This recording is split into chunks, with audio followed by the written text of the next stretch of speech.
বর্তমান কিন্তু চলছে গ্রীষ্মকাল। আমরা জানি বাংলাদেশ ষড়ঋতুর দেশ, গ্রীষ্ম, বর্ষা, শরৎ, হেমন্ত, শীত ও বসন্ত।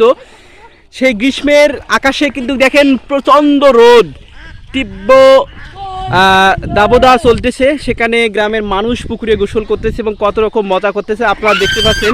যেখানে দেখতে পাচ্ছেন দুইজন কিন্তু দুটো লঙ্গি নিয়ে আসছে। তারা দেখেন কিভাবে লঙ্গিটাকে ফুলিয়ে গা ভেসে পুকুরের মধ্যে তারা ভেসে থাকে এবং মজা করতে থাকে। দেখা যাক তারা কিভাবে তাদের এই খেলাটা শুরু করে দেয়। দেখা যাক, আপনারা দেখতে পাচ্ছেন, দেখেন যে তারা আসলেই যে পুকুরের মধ্যে তারা কিভাবে যে লুঙ্গির মধ্যে বাতাস প্রবেশ করিয়ে, কিন্তু দেখেন যে ভিতরে একজন কিন্তু প্রবেশ করা আছে আর বাইরে একজন। তারা আসলেই অনেক মজা করতেছে। ঠিক আছে, দেখা যাক এর ভিতরে একজন রয়েছে, তার কাছে আমি একটু যাই। ভিতরের যিনি যেজন রয়েছে,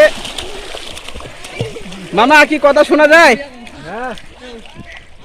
মামা এইদিকে কেমন লাগতেছে ভিতরে এইরকম পুকুরের মধ্যে গোসল করে? অনেক মজা। আচ্ছা, দেখতে পাচ্ছেন যে আসলে প্রচন্ড দাবদাহ চলতেছে। সেখানে একটু তোমার কাছে জানতে চাই, এই যে পুকুরে এত যে প্রচন্ড গরম, কেমন লাগতেছে এই পুকুরে গোসল করে? আচ্ছা, সবসময় কি গোসল করা হয় এই পুকুরে? কেন গোসল করা হয়? আচ্ছা আচ্ছা আচ্ছা, এই যে এখানে এক ভাইস্টার রয়েছে, তার কাছে জানতে চাই যে কেমন লাগতেছে এই পুকুরে গোসল করে? আসলে প্রচন্ড বাইরে দাবদাহ চলতেছে, মানে বর্তমান গ্রীষ্মকাল। এই গ্রীষ্মের আকাশে প্রচন্ড রোদ। এই রোদ থেকে বা এই দাবদাহ থেকে রক্ষা পাওয়ার জন্য পুকুরে গোসল করে। আসলে কি ভালো লাগে?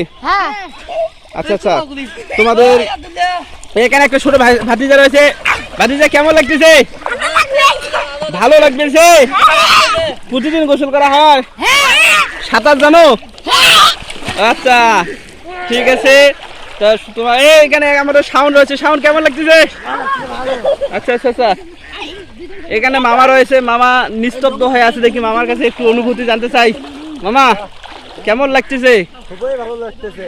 আমার মনে হয় যে অনেকক্ষণ ধরে গোসল করে মনে হয় ক্লান্ত হয়ে গেছেন, মানে বোঝা যাচ্ছে আর কি। আসলে এই যে রোদের মধ্যে গোসল করতেছেন পুকুরের মধ্যে, এটা কি কোনো ক্ষতি হয় না? আচ্ছা আচ্ছা, প্রচন্ড গরম পড়তেছে, সেই গরম থেকে একটু প্রশান্তি পাওয়ার জন্য এই পুকুরের মধ্যে গোসল করা। ঠিক আছে প্রিয় বন্ধুরা, আপনারা দেখলেন এই ভিডিওটি। আসলে এটা একটা গ্রাম বাংলার ঐতিহ্য। আমরা সকলেই ছোটবেলায় এরকম পুকুরে গোসল করতাম, কিন্তু কালের বিবর্তনে বর্তমানে এগুলো হারিয়ে গেছে। কিন্তু বর্তমানে যেরকম দাবদাহ চলতেছে, সবাই কিন্তু পুকুরের মধ্যে নেমে পড়তেছে এবং একটু প্রশান্তি পাওয়ার জন্য। কারণ চারিদিকে প্রচণ্ড রোদ, চারিদিকে শুধু খা করতেছে। দেখতে পাচ্ছেন চারিদিকে খা মানে প্রচন্ড রোদ এবং দাবদাহ চলতেছে। সেখান থেকে প্রশান্তি পাওয়ার জন্য সবাই একটু গোসল করতেছে। প্রিয় বন্ধুরা, যদি ভিডিওটি ভালো লাগে তাহলে অবশ্যই লাইক করবেন, শেয়ার এবং সাবস্ক্রাইব করবেন।